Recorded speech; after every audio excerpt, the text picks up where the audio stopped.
Ready. Dear students, welcome to the biology classes. We are going to read about cell. Cell, आप लोगों ने 8th class में एक cell chapter number 8 में था बायोलॉजी के, आप लोगों ने पढ़ा था, लेकिन सेल के बारे में डिटेल में हम लोगों को 9th क्लास में पढ़ना है, जैसा कि मैंने 8 में आपको बताया था। अब हम लोग सेल को डिटेल में यहाँ पढ़ेंगे। So what is cell? Cell is the structural and functional unit of life. Cell जो है हमारा जीवन का स्ट्रक्चरल और फंक्शनल यूनिट है, एक छोटा सा हिस्सा है, बहुत ही छोटा सा हिस्सा। आप लोग देखते हैं कि जब घर बनती है तो एक एक ईंट मिलकर घर बनती है, तो वह एक ईंट जो है वही हमारा सेल हो गया। अब जब हम लोग घर बनाते हैं तो एक एक ईंट जोड़ते जोड़ते जोड़ते दीवार बनाते हैं, दीवार से कमरे बनाते हैं, छत बनाते हैं, तब हमारी क्या होती है, घर तैयार हो जाती है। क्लियर? तो वो हमारा एक स्ट्रक्चर हुआ। हम जब घर बनाते हैं तो हम एक स्ट्रक्चर पहले क्रिएट करते हैं। अब जब घर बन जाती है तो घर का फंक्शन क्या होता है? घर का फंक्शन होता है वो हमें बारिश से बचाव करती है, धूप से बचाव करती है, ठंड से बचाव करती है, आंधी से बचाव करती है। यानी कि यह सब अनवांटेड एक्टिविटी, अनवांटेड क्लाइमेट से हम क्या करती है, हमको प्रोटेक्ट करती है। घर का काम ये होता है। सेल भी हमारा वही है बच्चों। सेल भी क्या है कि the structural and functional unit of life है, ये हिस्सा है, छोटे से छोटे हिस्सा है। तो सेल आप लोगों ने देख लिया। अब रही बात कि सेल को डिस्कवर्ड कौन किया, तो सेल को डिस्कवर्ड किए थे एक साइंटिस्ट थे जिनका नाम रॉबर्ट हुक था। Cell is discovered by Robert Hooke. कब किए थे? In the year of 1665। 1665 में रॉबर्ट हुक नाम के एक व्यक्ति थे, साइंटिस्ट थे, जिन्होंने सेल का डिस्कवर किया। अब इन्होंने सेल का डिस्कवर कहां किया? तो बच्चों रॉबर्ट हुक ने एक प्रिमिटिव माइक्रोस्कोप बनाया था। और आप लोग तो जानते हैं माइक्रोस्कोप का मतलब, साइंस लैब में भी देखे हैं। माइक्रोस्कोप होता है माइक्रोस्कोप। बच्चों माइक्रो मीन्स होता है very very small. Micro means क्या है? Very very small. And scope means होता है looking device. Scope means looking device. तो माइक्रोस्कोप का मतलब हो गया कि वैसे छोटे छोटे कणों को, वैसे छोटे छोटे सब्सटेंस को मैग्नीफाई करके देखना। वो मैग्नीफाई कर देता है, लार्ज कर देता है ना। तो जब रॉबर्ट हुक ने प्रिमिटिव माइक्रोस्कोप का निर्माण किया, तब उन्होंने बहुत सारी चीजों को क्या किया, उसके अंदर ऑब्जर्व किया। अब उन्होंने क्या किया, एक पेड़ के छिलके को लिया और उस माइक्रोस्कोप के अंदर में लगाकर देखा। तो जब उन्होंने पेड़ के छिलके को माइक्रोस्कोप के अंदर लगाकर देखा तो उनको एक स्ट्रक्चर मिला। और किस टाइप का स्ट्रक्चर मिला? इस टाइप का स्ट्रक्चर मिला, हेक्सागोनल स्ट्रक्चर मिला बच्चों। ये आप लोग हेक्सागोनल मैथ क्लास में पढ़ते होइएगा, तो ऐसे हेक्सागोनल स्ट्रक्चर उनको प्राप्त हुआ। और उस हेक्सागोनल स्ट्रक्चर में चारों ओर से हेयर लाइक स्ट्रक्चर, यानी कि कॉम्ब लाइक स्ट्रक्चर उसमें दिखा। समझे बच्चों? कॉम्ब लाइक स्ट्रक्चर दिखा। छोटे छोटे रूम के रूप में, छोटे छोटे कमरे के रूप में उनको माइक्रोस्कोप के अंदर वह स्ट्रक्चर दिखा। अब लैटिन वर्ड में लिटिल रूम को, छोटे रूम को सेलुला कहते हैं। क्या कहते हैं? सेलुला। किसको कहते हैं? लिटिल रूम को सेलुला कहते हैं। अब इस वर्ड को कट कर दिया गया और छोटा करके क्या बना दिया गया? सेल। समझे? तो इसी छोटे छोटे सेल को मिलाकर क्या बनते हैं? ऑर्गेनिज्म बनते हैं बच्चों। क्या बनते हैं? ऑर्गेनिज्म बनते हैं।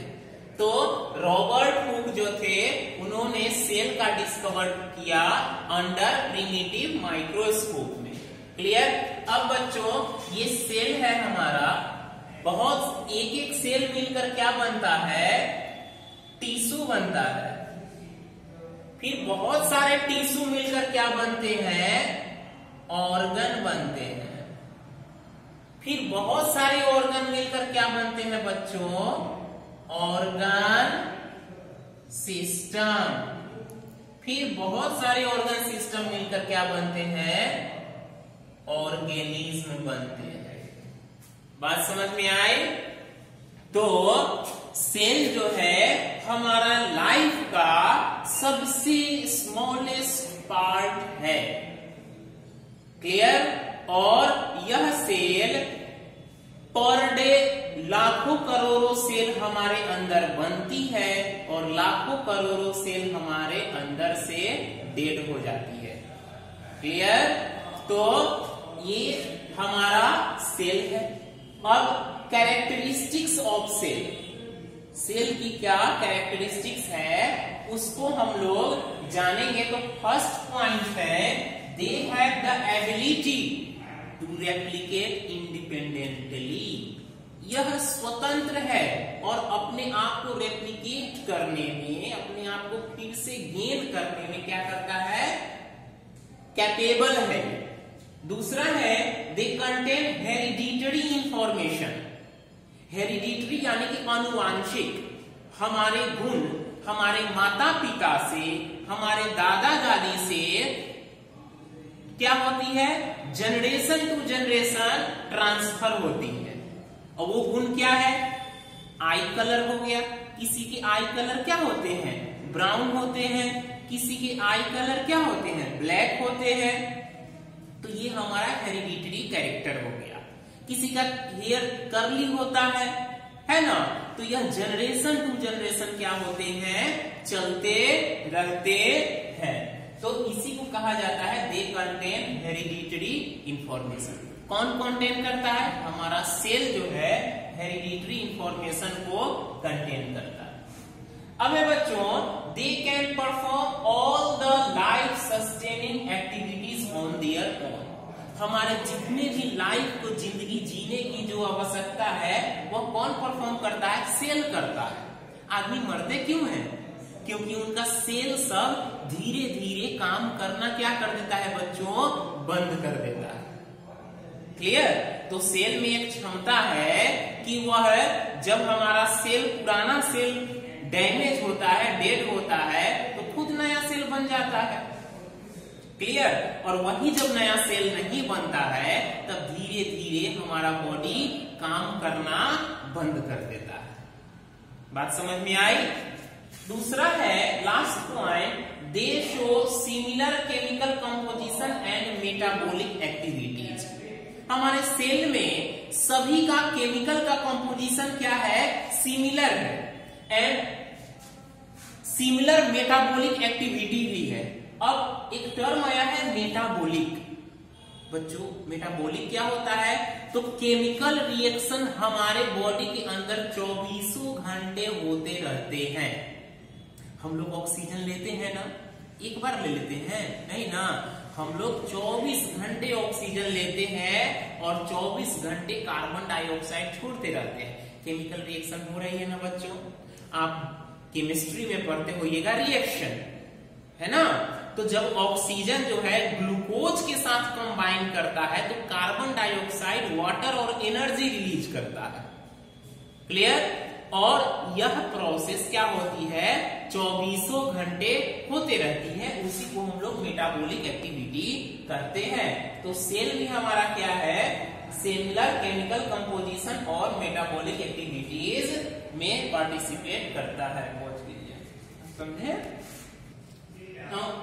Cellular composition of cell. Cellular composition in different organism. Different organism में सेल का कंपोजिशन क्या क्या होता है? So on the basis of cellular composition the organism are of 2 types. one is unicellular organism and other is multicellular organism. So what is the meaning of unicellular? So uni means single. Clear? Uni means single. So those organisms which are made up of single cell, that is called unicellular organism. Example, bacteria, virus, these all are made up of single cell, so they are called unicellular organisms. And multicellular organism means multi means many. So those organisms which are made up of many cells, that are called multicellular organisms. So we the people and all the terrestrial animals which are seen by our naked eyes, and all the aerial animals, all the aquatic animals which are seen by our naked eyes, that is called multicellular organism. Clear? And those organisms which can't be seen with our naked eyes, that is called unicellular. And those organisms which are seen with naked eyes, that is called multicellular organism. Clear? Now, shape of the cell. So the shape of the cell is different. Clear? This is the smooth muscle cell. This is the nerve cell. And this is the shape of sperm cell, and this is the shape of ovum cell. Clear? So different cells have different shape. Different cells have different shapes. Clear? This is the, I have already mentioned. Now size of cell. So as the shape of the cell is different, so size of the cell is also different. So the smallest cell in the world, that is mycoplasma. The smallest cell in the world is mycoplasma, which range from 0.1 to 0.5 micrometer. Clear? Mycoplasma is the smallest cell which range from 0.1 to 0.5 micrometer. And egg of ostrich. Egg of ostrich is the largest cell, which is 18 centimeter. Clear? Now, nerve cell is the longest cell which is found in human beings. So, or animals also. So this is the nerve cell, and this is the longest cell. Clear? Which is 90 centimeter. Remember, largest is different and longest is different. There is the difference between longest and largest. Clear? So mycoplasma, smallest cell, egg of ostrich, largest cell, and nerve is the longest cell. So types of cell. So there are two types of cell. One is prokaryotic cell and other is eukaryotic cell. Prokaryotic cell and eukaryotic cell. Now we are going to discuss in detail what is prokaryotic and what is eukaryotic. So first of all, here prokaryotic cell. So if we cut pro plus karyotic, pro plus karyotic. So the meaning of pro is primitive, and karyotes means nucleus, primitive nucleus. It means that those cells which have no nucleus, or those cells which have nucleus but there is no nuclear membrane, that is called prokaryotic cell. Clear, everybody? Those cells which have no nucleus, remember those cells which have no nucleus or nucleus without membrane, that is called prokaryotic cell. Example, bacteria. Example, bacteria, virus. These all are prokaryotic animals. Clear everybody? Those cells which have no nucleus or nucleus which have no nuclear membrane, that is called, very good, prokaryotic cell. Clear everybody? Now, eukaryotic cell. U plus eukaryotic. If we cut eukaryotic, U means true. U means true and karyotic means nucleus. Those cells which have nucleus or those cells which have true nucleus, that is called eukaryotic cell. Clear? Those cells which have true nucleus, that is called eukaryotic cell. Clear everybody? Now, this is the structure of cell. Clear? This is the structure of cell and this is the A cell and this is the B cell. This is the A cell and this is the B cell. And where is nucleus present? Where? Very good. Nucleus is present in the center of the cell. So here is the nucleus and they have a lack of membrane, lack of nuclear membrane. So tell me which type of cell? Which? That is called prokaryotic cell.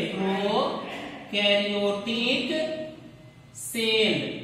Those cells which have no nucleus or nucleus with no nuclear membrane, that is called prokaryotic cell. Now, these cells which have true nucleus or nucleus which have nuclear membrane, that is called eukaryotic cell. Clear everybody? So eukaryotic cell, we the animal, we the living being are called eukaryotic cell, or we are made up of eukaryotic cell. Clear? Because we have true nucleus inside our cell. And those organisms which do not true nucleus inside their cell, that is called prokaryotic. And those animals which have true nucleus, that is called eukaryotic, and those animals which have no true nucleus, that is called prokaryotic. So बच्चों, आज हमारा ये topic था. उम्मीद है आप लोगों को समझ में आई होगी और फिर अगले क्लास में हम लोग इसके आगे हम लोग डिटेल में पढ़ेंगे. तब तक के